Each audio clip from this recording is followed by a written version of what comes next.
खबर ये आई थी कि या ने कुछ खा लिया है और हम हॉस्पिटल को लेकर आ रहे हैं। हम यहाँ हॉस्पिटल में घूमते हैं और वो वहाँ दाग लगाने की तैयारी में है। अच्छा। इनकी हत्या कर दी गई है ससुराल पक्षियों के द्वारा। किसने?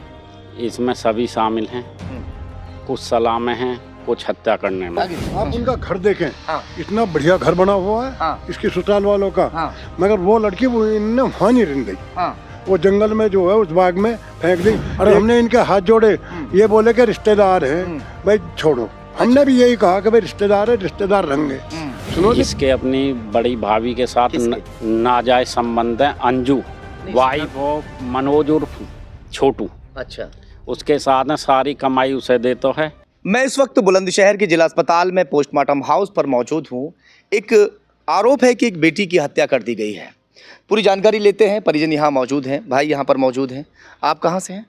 गांव नंगला खेलन। मेरा नाम तेजवीर सिंह। मेरी बहन निशा है जिसकी डेथ हो चुकी है। कितनी उम्र होगी इनकी? लगभग 42 साल। क्या हुआ है? इनकी हत्या कर दी गई है ससुराल पक्षियों के द्वारा। किसने? इसमें सभी शामिल हैं, कुछ सलाह में हैं, कुछ हत्या करने में हैं। अच्छा जी। थाना कौन सा लगता है आपका? हमारा थाना औरंगाबाद। हाँ। इनका थाना आहार। शादी को कितना समय हुआ? आपकी सिस्टर की शादी कब हुई थी? 2005 में 19 साल हो गए। तो क्या वजह हो सकती है? कुछ वजह सामने आ रही है निकल के? क्यों मारा? इसके अपनी बड़ी भाभी के साथ नाजायज संबंध है। अंजू वाइफ ऑफ मनोज उर्फ छोटू। अच्छा। उसके साथ में सारी कमाई उसे देता है और हम अपनी। आपकी जो जीजा है? हाँ जी। आपके जीजा के संबंध अपनी भाभी से है? हाँ जी। अच्छा। अंजू तो ये विरोध करती होंगी जो है? विरोध करें, लेकिन इसका अलग खंडर बना दिया। बाकी सारा परिवार एक साथ रहता है, सभी साजिश में शामिल हैं, पूरा परिवार। यानी जो आपकी सिस्टर है उनको कहीं ऐसी जगह दूर मकान बना के दे दिया कि जहां वो अकेली रहती हैं। जी। बच्चे भी तो होंगे? बच्चा बुआ का भेज रखा हो, उसे भी नहीं मिलन देते। एक लड़का है लगभग 14 साल का। आप चाचा लगते हैं? जी हाँ चाचा। बताइए थोड़ा सा। बिटिया ने कभी शिकायत की आके कि भाई क्या क्या दिक्कतें हैं वहाँ पर? हाँ कर रही शिकायत। वहाँ हमारी 10-20 आदमी की पंचायत भी हुई है कई बार। हाँ। 10 बार गए यहाँ से आदमी। सैतरा गाँव में हमारे पास में बहुत आदमी गए, तो कोई समाधान न मिला। सुना कि बिटिया जो है कल परसों यहाँ से गई थी? हाँ परसों ही गई है। कितने दिन में गई थी? करीब 10 दिन। 10 दिन रहकर। 10 दिन में गई थी। कल आज 24 में अगोई थी। जो बेटी के लिए बेटे के लिए करती हैं। हाँ, क्या? अगोई। तो उस व्रत है कोई, उसे करने के लिए गई तो कल ली उसका जो इन्होंने प्लानिंग करके रात कराए। रात क्या खबर आई थी आपके पास?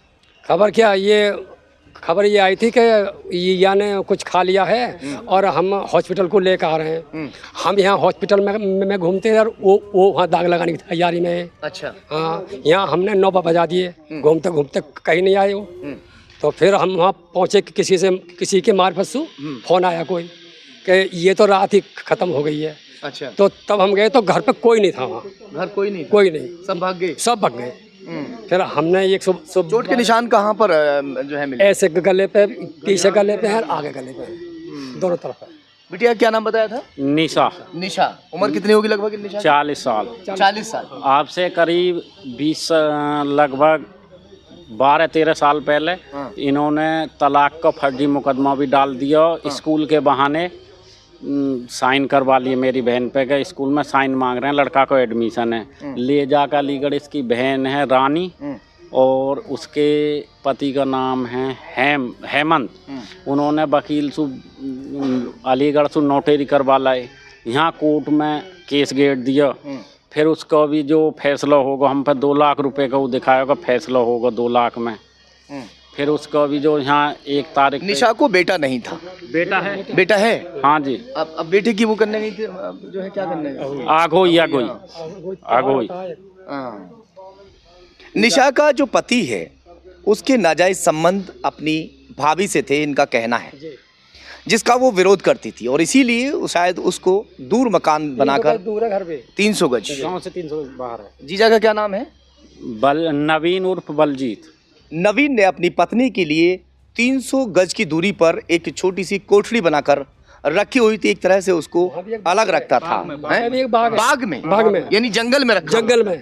तो अकेली रहती थी जी हाँ, दिन और रात अकेले। अरे और वहाँ पे खंडर क्या घास कूड़ा। आप उनका घर देखें, आगे आप उनका घर देखें, हाँ। इतना बढ़िया घर बना हुआ है, हाँ। इसकी ससुराल वालों का, हाँ। मगर वो लड़की वो इनने वहाँ नहीं रह गई, हाँ वो जंगल में जो है उस बाग में फेंक दी।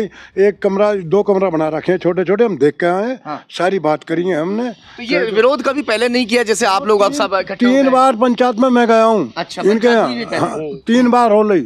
और हमने इनके हाथ जोड़े, ये बोले कि रिश्तेदार हैं, भाई छोड़ो। हमने भी यही कहा कि भाई रिश्तेदार है, रिश्तेदार रहेंगे। सुनो जी, आखिरकार जो नतीजा इनके सामने आ रहा तुम हमारे सामने आ गया। तो कुटिया में उसको अकेली वहाँ पे रखा हुआ था। ना कोई लाइट पानी लाइट पानी की कोई व्यवस्था लाइट नहीं, की व्यवस्था ना नहीं। ना पानी की ना लाइट यानी की। वो चाहता था कि परेशान होकर वो यहाँ से चली जाए। बस बिल्कुल, हाँ जी यही और बात। आर्थिक रूप से भी मदद यही करते थे जी, उनके जो परिवार वाले, इनके माता पिता ही आर्थिक रूप से मदद वही करते थे। जब वहाँ पैसे खत्म हो जाते थे तो यहाँ आती थी, वो यहाँ से पैसे देते एक थे। माचिस भी यहीं से माचिस के लिए भी पैसे ये देते, कपड़े भी ये सिलवाते थे। कपड़ा पैसा, हल्दी मिर्च मसाले सब कुछ यहीं से जावे।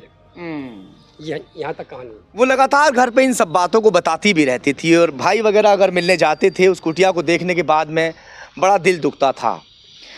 तमाम जो पैसे धेले खर्चा जो भी है वो भाई वगैरह या पिता हैं वो सब जो है पहुंचा दिया करते थे। मगर उसके बावजूद भी जो नवीन है उसे एक आंख नहीं देखता था। वो अपनी भाभी के साथ में बेहद खुश था शायद, और इसीलिए अब उसको ठिकाने लगाने की बात आई। अब चाहे उसने खुद अपने आप को ख़त्म किया हो या फिर उन लोगों ने उसको मारा हो, उसको लगातार टॉर्चर किया गया होगा या लगातार जो है उसके साथ में ऐसी बातें की गई होंगी जिसकी वजह से उसने ये कदम उठाया हो सकता है भैया, ऐसा भी हो सकता है। मगर मतलब तो एक ही है। और ये कोई पहला केस नहीं है कि जो बेटी है वहाँ पोस्टमार्टम में हर तीसरे दिन एक बेटी इसी तरह से इस पोस्टमार्टम हाउस में रखी रहती है। लगातार टॉर्चर उनको किए जाते हैं, कोई फांसी लगा लेती है, कोई जहर खा लेती है, कोई अपने आप को आग के हवाले कर देती है। सरकार ने लगातार बेटियों को बचाने के लिए कड़े कानून बनाए हैं, मगर उसके बावजूद भी लोग अपनी हरकतों से बाज नहीं आ रहे। चलिए खैर देखते हैं कि इस केस में आगे क्या होगा, क्या कुछ कार्रवाई होगी।